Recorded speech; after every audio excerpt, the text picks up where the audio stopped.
শেখ হাসিনা আপাজান আমাদের দেশে আসতেছে। সবাই রেডি তো?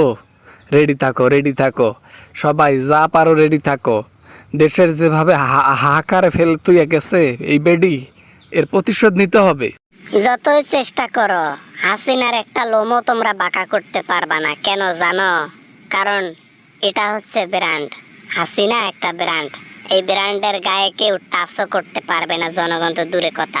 এর আগেও বহু লেকচার শুনছি, তার মধ্যে বড় লেকচার এইটা, হাসিনাকে পদ থেকে কেউ নামাতে পারবে না, হাসিনাকে কেউ পদচ্যুত করতে পারবে না। কিন্তু লাস্টে কি হলো? জঙ্গল দিয়ে পালিয়ে গেল। না মানে আর কি, মাঝে মাঝে কথার একটু খেলাপ হবে, ওটা প্রতিটা কথা কি সত্য করতে হবে নাকি? হ্যাঁ, আমি দেশে যাচ্ছি কবে জানো? ডিসেম্বরে। সবাই রেডি থাকো। হ্যাঁ, সবাই রেডি থাকো, আসতেছি। রেডি থাকো কি? বাংলাদেশের পাবলিক রেডি আছে। বাংলাদেশের পাবলিকের যে অবস্থা কইরা গেছো, তার চাইতে করুণ অবস্থা তোমার হবে।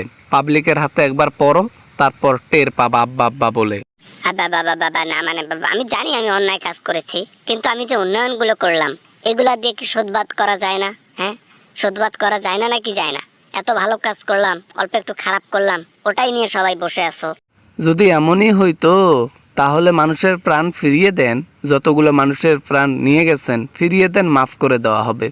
আর ফিরিয়ে না দিতে পারলে শাস্তি ভোগ করতে হবে, প্রশাসনের নয়, জনগণের হাতের।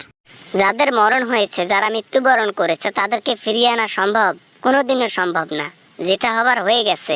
আবেগের বশে আমি অনেক কিছু করে ফেলছি যেটা আমার করা একদম উচিত হয় নাই। এখন কি আমাকে ক্ষমা করে দেয়া যায় না? তুমি যেমন আবেগের বশে মানুষকে মারিয়া তুমি চলে গেছো, আর তাদেরকে ফেরার কথা বলতেছি, এখন তাদেরকে ফিরাইতে পারতেছো না, তাহলে কোন মুখে তুমি তাদের কাছে ক্ষমা চাচ্ছ, যাদের সন্তান তুমি কেড়ে নিয়ে চলে গেছো? হ্যাঁ, আমিও মা, আমিও কষ্টটা বুঝি, কিন্তু এছাড়া কোনো উপায় ছিল না। পাওয়ার আর সিটের গরমে বুঝতে পারি নাই যে এরকম কেলেঙ্কারি হয়ে যাবে আর আমাকে দেশ ছাড়তে হবে। আজকে আমি দেশে আসতে চাই তোমাদের কথায়। আমরা চাই না আর আপনি আসুন। আপনাকে আমরা চাই না, আপনার মুখখান দেখতে চাই না। আর যদি আসেন তাহলে আপনার নিস্তার নাই। প্রতিশোধের আগুন প্রতিটা জনগণের বুকে বইতেছে। আপনি দেশে আসা মাত্রই আপনাকে ধরা হবে। আমি তো জানি আমাকে ধরা হবে, কিন্তু মাফ করে দিলে হয়তো এখান থেকে সবকিছু ক্লোজড হয়ে যায়। কিন্তু তোমরা তো যেভাবে আঁকড়ে পারি ধরেছো, মনে হয় না এই জীবনে আমি মাপ পাবো। মাফ করে দেয়া যায় না ভাই বোনেরা? জীবনেও না।